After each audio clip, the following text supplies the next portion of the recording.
Hey guys, let's get more news about Warriors, but first, don't forget to subscribe and leave your like.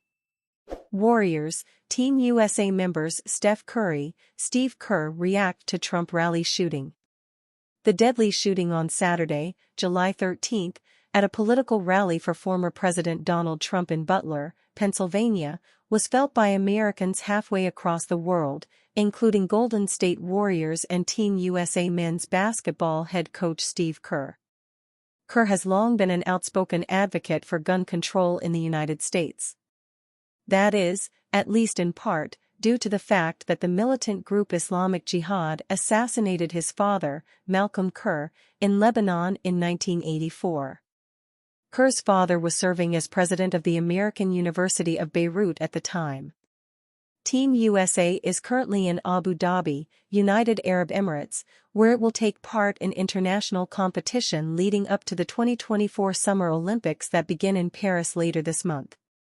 Brian Windhorst, who is also in Abu Dhabi and covering the team for ESPN, asked Kerr for his thoughts on what appears to be an assassination attempt on former President Trump, who is currently running for re-election as the Republican nominee. It's such a demoralizing day for our country, and it's yet another example of not only our political division but also gun culture, Kerr told Windhorst. A 20-year-old with an AR-15 trying to shoot the former president.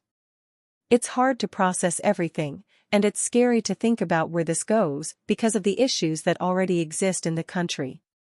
So this is a terrible day. Warriors point guard Stephen Curry, who is also a player on Team USA, offered his thoughts to Windhorst on Sunday as well. It's obviously a very sad time in general, Curry said. All the conversations around the election and the state of politics in our country, and then you have a situation like this, which just evokes a lot of emotions around things that we need to correct as a people.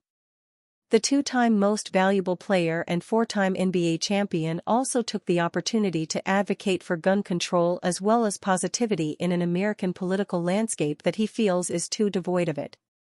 Obviously, gun control first and foremost, because the fact that that's even possible for somebody to have an attack like that, Curry continued. But just more so you want to see positivity and hope. It sounds cheesy, but it's real. That's when our country's at its best, and it just adds another blemish to what's going on. So sad is just the word. Kerr added that he was thankful Trump wasn't hit. The shooter actually did hit the former president, as a bullet grazed his right ear and caused visible bleeding from the wound that rolled down his face. Trump's injury was not fatal, and his campaign described his condition as fine following the attack, per a report from the Associated Press, AP. However, 3 rally attendees were also injured in the attack, which the AP said left 1 victim dead and 2 others in critical condition. All 3 victims were men, according to the report. The FBI on Sunday morning identified the 20-year-old shooter with the AR-15, who Kerr referenced in his comments, as Thomas Matthew Crooks of Bethel Park, Pennsylvania. Crooks perpetrated the attack from the roof of a building located outside of the rally, the AP said. Secret Service agents subdued the threat by returning fire and ultimately shooting Crooks, who died as a result of his wounds, according to the AP. This is a time where we feel very proud to represent our country wearing USA on our chest, competing in the Olympics, Kerr continued during his interview with Windhorst. We've talked to the players about how important it is to show the best version of us as human beings to represent our country in a respectful, dignified manner. It makes you want to do that even more so, because this is really shameful for us to sit here and think about what happened and what's going on in our country. Warriors trade pitch would move Andrew Wiggins and more for 2-3-and-D wings. After the Brooklyn Nets traded Mikal Bridges to the New York Knicks, they could look to trade other assets as they head into a rebuild. The Golden State Warriors are looking to improve their roster and could benefit from the Nets trading away other players. In a proposed trade from Zach Buckley of Bleacher Report, the Warriors would move Andrew Wiggins, a future first-round pick, and more for Cam Johnson and Dorian Finney-Smith. Warriors would get Johnson, Finney-Smith. Nets would get Wiggins, Kevin Looney, future first-round pick, second-tier prospect, not Jonathan Kuminga or Brandon Podziemski. Every win now team is surely taking a long look at the Brooklyn Nets right now, as they seemingly signaled an intent to rebuild by shipping out two-way swingman Mikal Bridges for 5 first-round picks, Buckley wrote on July 11. Even if the Nets aren't of the everything-must-go mindset, they should still be open to dealing reliable veterans for draft assets. The Warriors, meanwhile, should be open to flipping a few long-term assets for plug-and-play contributors. Could Golden State and Brooklyn gain traction on trade talks built around 3&D forward Dorian Finney-Smith and 6'8" net shredder Cameron Johnson? If the Warriors are willing to put a couple future-focused assets into the exchange, this seems doable.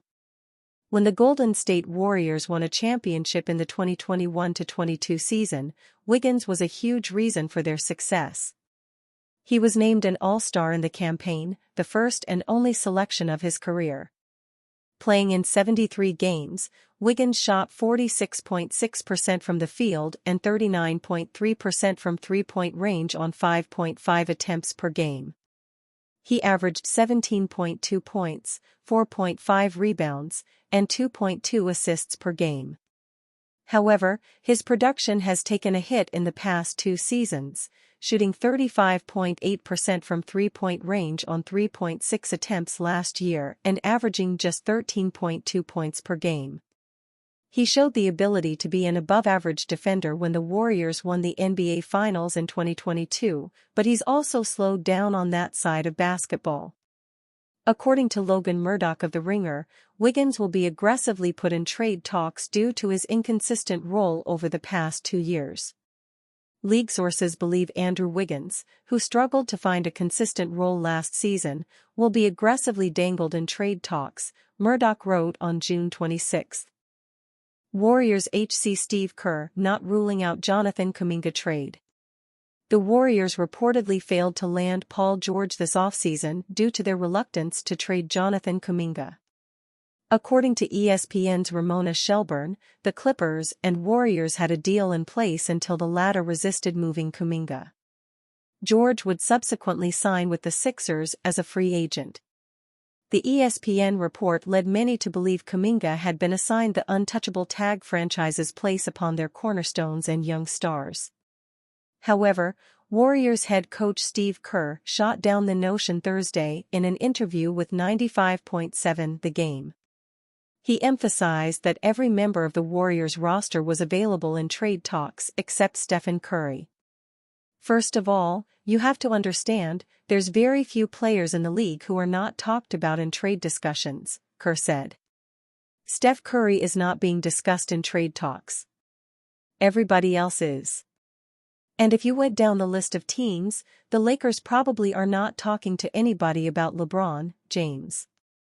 Everybody's got maybe 1 or 2 guys who are off the table.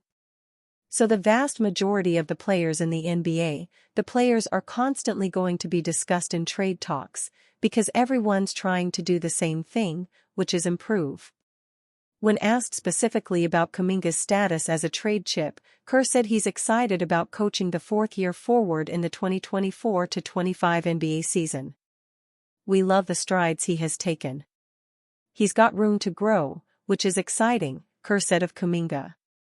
It's rather telling that Kerr, who wields a lot of influence in the Warriors' front office, didn't categorically rule out a trade involving Kuminga.